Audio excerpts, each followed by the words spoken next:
नमस्कार, मैं हूं AK कश्यप और इस वीडियो में बात करने जा रहे हैं उन सारे महत्वपूर्ण तथ्यों के बारे में जहां पे इस चीज़ को जानना जरूरी है कि आखिर ये समायोजन और समानुपातीकरण में बिहार शिक्षक का स्थानांतरण कैसे आने वाले समय में कठिनाइयों में आ सकता है।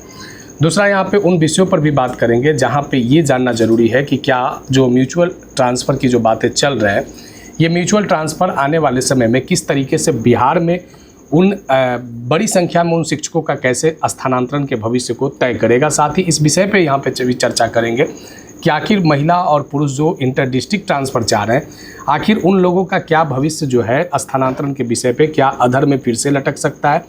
इन सभी बातों को यहाँ पे इस वीडियो में हम लाए हैं और ज़रूर इस वीडियो को आप लास्ट तक देखिएगा, क्योंकि सबसे पहले यहाँ पे इस चीज़ को समझने की कोशिश करेंगे कि समानुपातीकरण कैसे होगा और कैसे समायोजन होगा।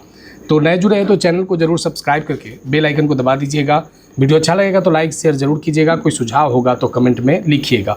देखिए, जब बिहार शिक्षक स्थानांतरण के जब मूलभूत विषय पे जब आप आते हैं तो सबसे पहले बड़ी संख्या में BPSC से बहाल शिक्षक हो या सक्षमता वाले शिक्षक हो, वे लोग बेसब्री से इस इंतज़ार में है कि सरकार उनको कब उनके नज़दीक के विद्यालयों में पदस्थापित करता है या आने वाले समय में कैसे म्यूचुअल स्थानांतरण के तहत या समान प्रक्रिया के तहत स्थानांतरण करेगा। लेकिन 17 सितंबर को जो बात निकल कर आया और 31 अक्टूबर तक जो ये पूरी प्रक्रिया के बीच में बहुत से ऐसे टर्म हैं जिसको समझना ज़रूरी है। इससे संदर्भित हमने कल भी बात किया था, लेकिन यहाँ पे कुछ ऐसे बातें निकल कर आए थे कि समायोजन, जब लेटर को आप स्टडी करेंगे तो देखिए इसमें कुछ महत्वपूर्ण रूप से वे फैक्ट्स निकल कर आए थे 17/7 के लेटर में, कि आप देख सकते हैं यहाँ पे कि इस नियमावली में वर्णित प्रावधानों के सापेक्ष में समायोजन ऑब्लिक समानुपातीकरण ऑब्लिक पारस्परिक स्थानांतरण एवं सामान्य स्थानांतरण, यानी इस स्थानांतरण में, इस लेटर में जो स्थानांतरण की प्रक्रिया में सबसे पहले समानुपातीकरण की चर्चा किया गया है और समानुपातीकरण, और यहाँ पे लिखा हुआ है समानुपातीकरण ऑब्लिक समायोजन। दूसरा स्थानांतरण की प्रक्रिया में यहाँ पे है पारस्परिक स्थानांतरण और यहाँ पे तीसरे स्थानांतरण की प्रक्रिया में है समान स्थानांतरण। अब यहाँ इस चीज़ को भी चर्चा करेंगे कि आखिर ये समान स्थानांतरण में जो दिव्यांगता के आधार पे है या जो खास करके जो तलाकशुदा महिला है या विडो महिला है या पति पत्नी के पदस्थापना के आधार पे है, उन लोगों का कौन से स्थानांतरण में सहभागी बन पाएंगे। तो सबसे पहले यहाँ पे हम जरा यहाँ पे जानने की कोशिश करते हैं कि समानुपातीकरण और समायोजन की व्यवस्था किन आधारों पर ये लागू किया जाएगा, क्योंकि 29 जुलाई से 5 अगस्त 2026 के बीच में जो ई-शिक्षा कोष के पोर्टल पे एप्लीकेशन लिए जाएंगे स्थानांतरण को लेकर, उसमें समायोजन और पारस्परिक स्थानांतरण हेतु ही आवेदन लिए जाएंगे। इस बात को ध्यान रखिएगा। यानी जो सामान्य स्थानांतरण वाले लोग हैं, जो अंतर जिला स्थानांतरण के इंतजार में है, जो दिव्यांग लोग हैं या जो महिला पुरुष पति पत्नी के आधार पे है या जो विशेष परिस्थिति के आधार पे, बीमारी के आधार पे जो स्थानांतरण लेना चाहते हैं, उनको अभी इंतज़ार करना पड़ेगा। वे लोग 29 जुलाई से 5 अगस्त 2026 वाले में नहीं आएंगे। 29 जुलाई से 5 अगस्त वाले ऑनलाइन एप्लीकेशन में वही लोग आएंगे जिनको सरकार जो है समानुपातीकरण और समायोजन करेगा, और वे लोग आएंगे जो अपना म्यूचुअल ट्रांसफ़र पार्टनर को ढूंढ लिए हैं। तो 29 जुलाई से 5 अगस्त के बीच में वे लोग आवेदन करेंगे। 7 अगस्त से 9 सितंबर तक सबसे पहली प्रक्रिया में समायोजन कर दिया जाएगा और उसके बाद यहाँ पे 10 से 14 सितंबर वाले प्रक्रिया में यहाँ पे पारस्परिक स्थानांतरण कर दिया जाएगा।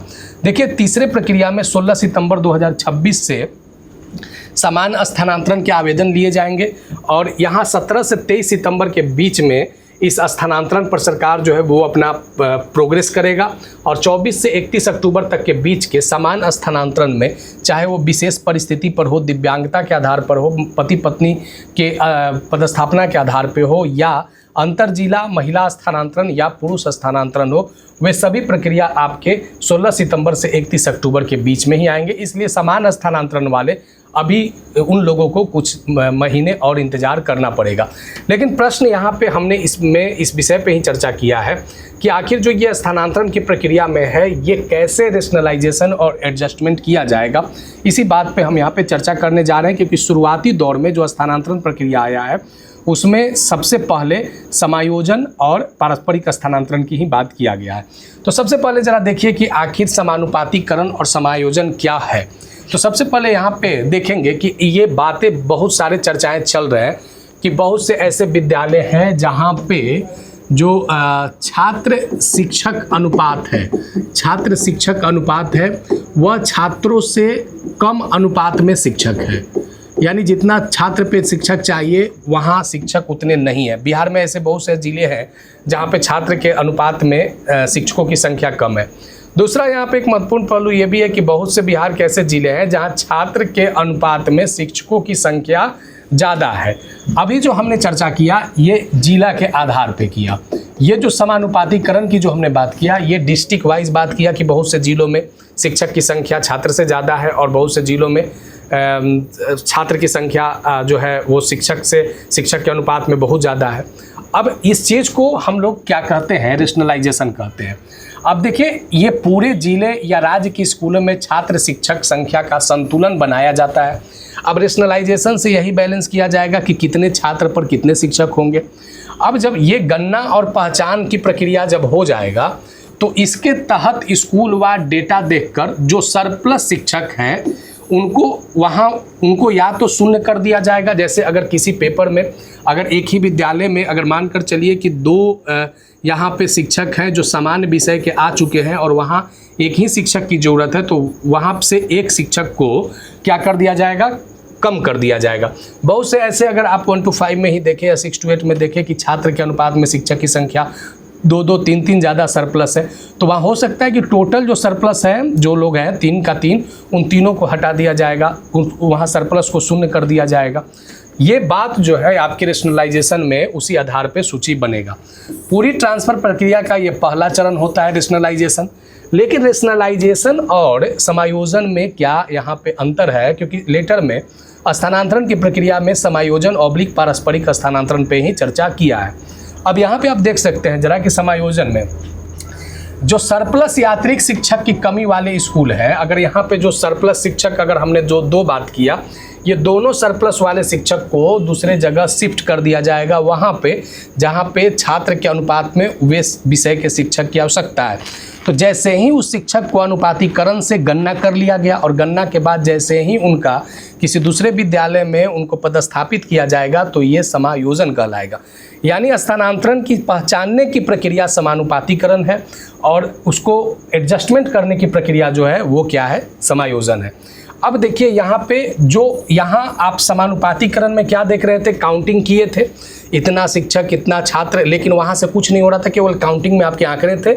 समायोजन में आपका वास्तविक तबादला और पोस्टिंग की प्रक्रिया यहाँ पे कर दिया जाएगा। अब देखिए यहाँ पे कि इसके समायोजन में जो चिन्हित किए गए अतिरिक्त शिक्षक हैं वो उनको आधिकारिक आदेश देकर नए स्कूलों में भेजा जाता है। यह रेशनलाइजेशन के बाद होने वाला अंतिम क्रियान्वयन है।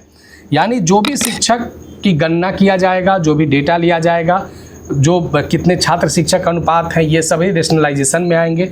लेकिन जैसे ही उनको विद्यालय में पदस्थापित और स्थानांतरण जो सरकार के जो अधिकारी हैं जब वे करेंगे तो वे समायोजन कहलाएंगे। तो बहुत सारे कल के वीडियो में कमेंट आए थे कि समानुपातिकरण और समायोजन क्या है, वे किस में आएंगे। तो ये बात को आप ध्यान रखिए कि आपको आपके विद्यालय जिस विद्यालय में है वहाँ पे आपका डेटा जो है वो समानुपातिकरण के माध्यम से तय होगा और जो सरप्लस रहेंगे या वहाँ कम रहेंगे तो वहाँ पे टीचर का एडजस्टमेंट जो होगा वो आपका समायोजन होगा।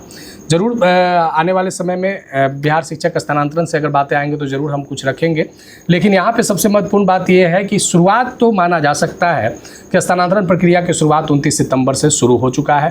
थोड़ा देर और इंतजार करना पड़ेगा अंतर जिला महिला और पुरुष के स्थानांतरण के लिए, लेकिन समायोजन की प्रक्रिया के बाद एक राहत भरा सांस शिक्षक ले सकेंगे, क्योंकि बहुत से ऐसे जिले हैं जहाँ पे हिसाब से ज़्यादा शिक्षकों को पदस्थापित कर दिया गया है। अब कैसे किया गया था, किस आधार पे किया गया था, ये तो एक अलग विषय है ही, लेकिन इसका खामियाजा कौन से शिक्षक भुगत रहे हैं जो अंतर जिला में दूर पदस्थापित शिक्षक हैं। इस बार जो है वो एकदम बिल्कुल सटीक पैमाना पे पारदर्शी तरीके से सारी चीज़ों को करने की कोशिश विभाग कर रहा है। ज़रूर आने वाले समय में 31 अक्टूबर तक बड़ी संख्या में शिक्षक के स्थानांतरण बिहार में हो सकते हैं। वीडियो कैसा लगा है ज़रूर बताइएगा। नए जुड़े हैं तो चैनल को जरूर सब्सक्राइब करके बेल आइकन को दबा दीजिएगा। मिलेंगे आगे नेक्स्ट वीडियो नेक्स्ट टॉपिक में। धन्यवाद।